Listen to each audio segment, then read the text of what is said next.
Di antara hal penting dari Rasulullah Shallallahu Alaihi Wasallam yang wajib dan layak dicontoh adalah teladan kepemimpinan beliau sebagai penguasa, yakni sebagai kepala negara. Kepemimpinan beliau sebagai kepala negara ini telah banyak dijelaskan dalam banyak kitab sirah Nabi Shallallahu Alaihi Wasallam, juga kitab-kitab fikih syiasah. Bagaimana? Misalnya, dijelaskan bahwa Rasulullah Shallallahu Alaihi Wasallam mengurus dan melayani dengan baik berbagai keperluan rakyat yang beliau pimpin, baik Muslim maupun non-Muslim. Beliau memimpin rakyat dengan adil dan penuh kasih sayang.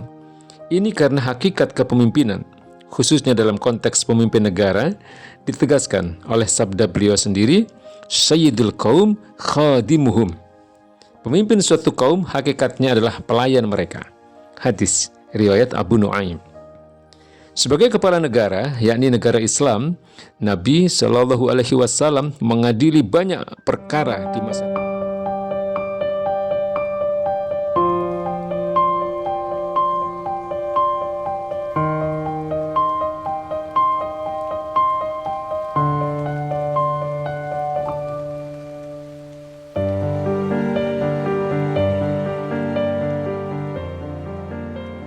Bulan Rabiul Awal, sebagaimana saat ini, sering disebut bulan Maulid, yakni bulan kelahiran Nabi Muhammad Sallallahu Alaihi Wasallam. Menurut Al-Alamah Syed Muhammad Ibnu Alawi Al-Maliki Al-Hassani rahimahullah, Maulid Nabi Sallallahu Alaihi Wasallam bukanlah hari raya. Maulid Nabi Sallallahu Alaihi Wasallam sesungguhnya jauh lebih agung dan lebih mulia daripada dua hari raya umat Islam, yakni Idul Fitri dan Idul Adha. Karena kata beliau, andai tidak ada kelahiran Nabi Muhammad Sallallahu Alaihi Wasallam, tentu tidak akan pernah ada bi'tsah atau pengutusan Muhammad Sallallahu Alaihi Wasallam sebagai Rasul kepada manusia.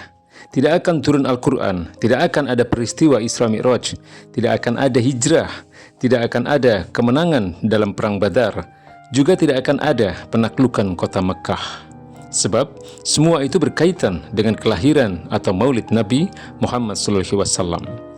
Artinya, maulid Nabi Muhammad SAW adalah sumber segala kebaikan yang sangat besar.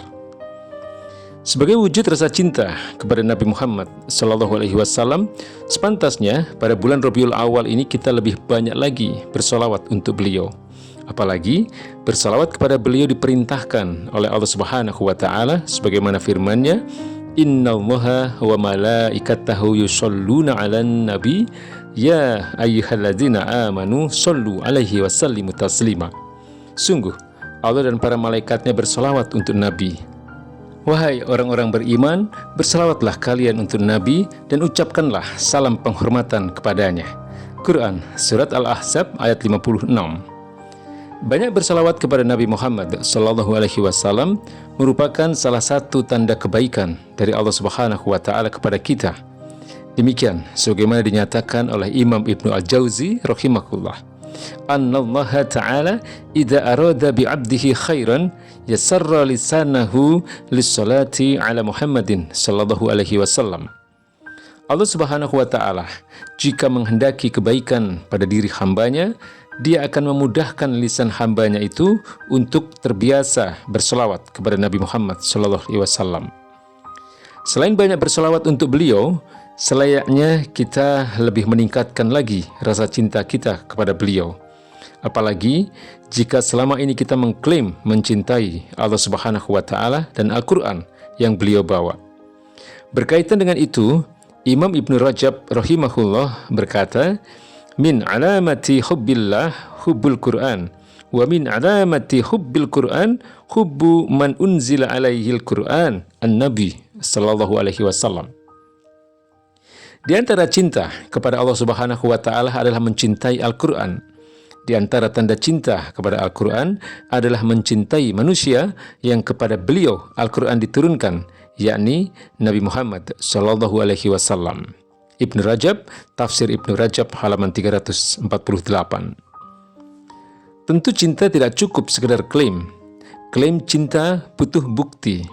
Bukti bahwa kita mencintai Allah Subhanahu wa Ta'ala, Al-Quran dan Nabi Muhammad sallallahu alaihi wasallam adalah dengan selalu berusaha untuk bertakwa, menjalankan semua perintah Allah Subhanahu wa Ta'ala, menjauhi semua larangannya, mengamalkan semua isi kitabnya, Al-Quran, dan senantiasa meneladani nabinya Muhammad Sallallahu Alaihi Wasallam dalam seluruh aspek kehidupan.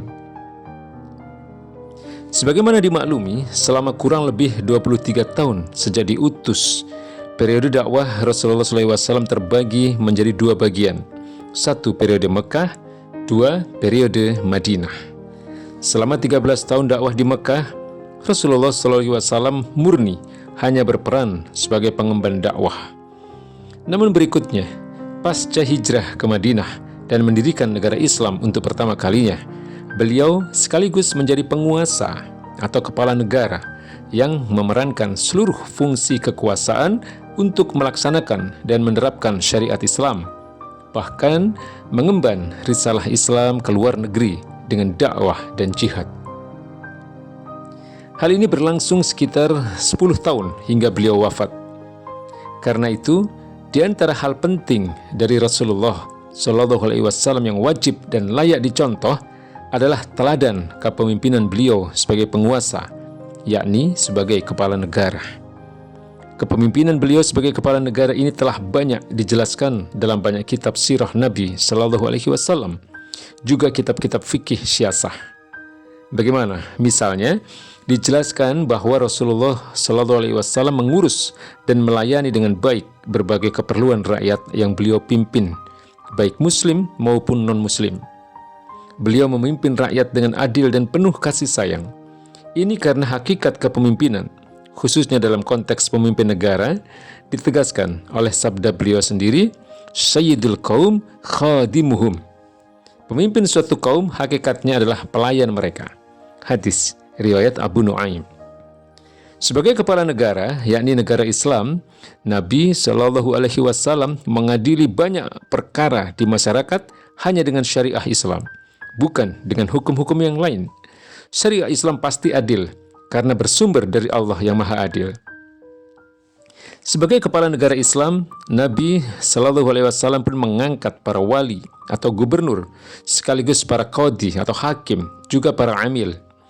Beliau juga mengutus para utusan atau duta-duta untuk mengajak para pemimpin di seluruh jazirah Arab saat itu untuk masuk Islam. Beliau pun mengangkat para panglima perang, bahkan beliau sendiri sering secara langsung memimpin sejumlah perang atau berjihad. Jelas, kepemimpinan Rasulullah Shallallahu Alaihi Wasallam selaku kepala negara ini layak dan wajib diteladani. Inilah pula yang dicontoh dan diteladani dengan sangat baik oleh para khalifah setelah beliau, yakni Khulafaur Rasyidin.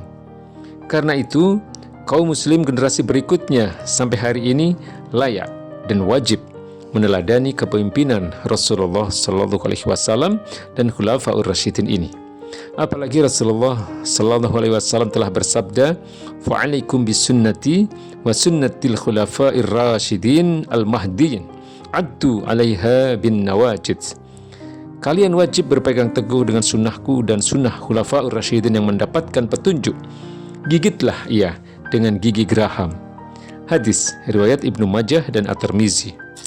Khulafaur Rasyidin terkenal dalam kearifan, keberanian, dan ketegasannya di dalam membela Islam dan kaum muslimin. Mereka adalah para negarawan ulung, sangat dicintai oleh rakyatnya dan ditakuti oleh lawan-lawannya. Mereka juga termasyhur sebagai pemimpin yang memiliki akhlak yang agung dan luhur.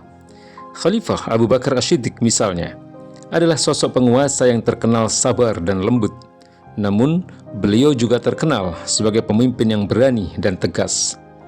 Penerusnya, Khalifah Umar bin Khattab radhiyallahu anhu juga terkenal sebagai penguasa yang tegas dan sangat disiplin. Beliau tidak segan-segan merampas harta para pejabatnya yang ditengarai berasal dari jalan yang tidak benar. Allah Subhanahu wa taala berfirman, "Qul in kuntum tuhibbunallah fattabi'uni yuhibbukumullah wa yaghfir lakum dzunubakum wallahu ghafurur rahim." Katakanlah, jika kalian benar-benar mencintai Allah, ikutilah aku. Niscaya Allah mencintai kalian dan mengampuni dosa-dosa kalian. Allah Maha Pengampun lagi Maha Penyayang. Quran Surat Ali Imran ayat 31. Imam Ibnu Katsir yang wafat pada tahun 774 Hijriah, di dalam tafsir Al-Quranul Azim menjelaskan ayat ini dengan menyatakan ayat yang mulia ini menetapkan bahwa siapa saja yang mengklaim cinta kepada Allah sedangkan ia tidak berada di jalan Muhammad SAW, maka ia berdusta sampai ia mengikuti syariah Muhammad SAW secara keseluruhan. Kecintaan kepada Rasulullah tentu harus dibuktikan secara nyata dengan menaati beliau, sekaligus meneladani thariqah atau jalan hidup beliau.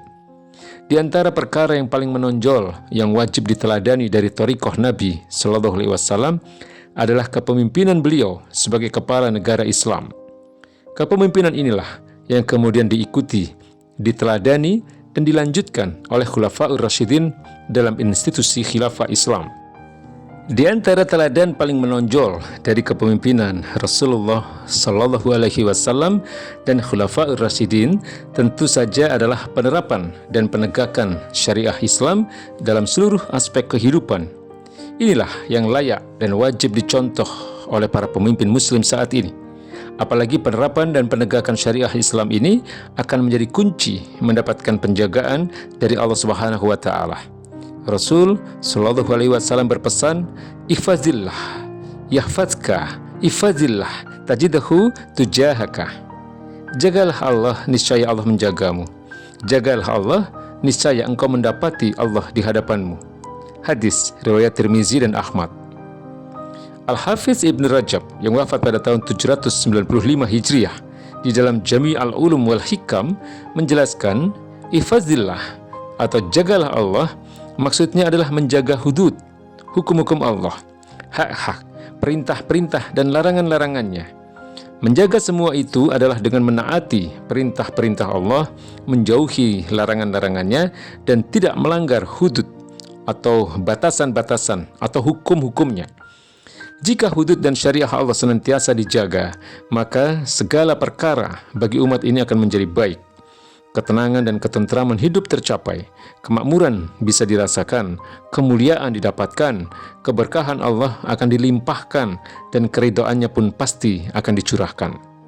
Alhasil, agar mendapat penjagaan Allah Subhanahu wa Ta'ala secara sempurna, umat Islam harus berjuang untuk mewujudkan penerapan syariah Islam secara kafah dalam seluruh aspek kehidupan. Penerapan syariah secara kafah ini hanya mungkin terwujud dalam institusi khilafah ala minhajin nubuwah. Wallahu a'lam bishawab.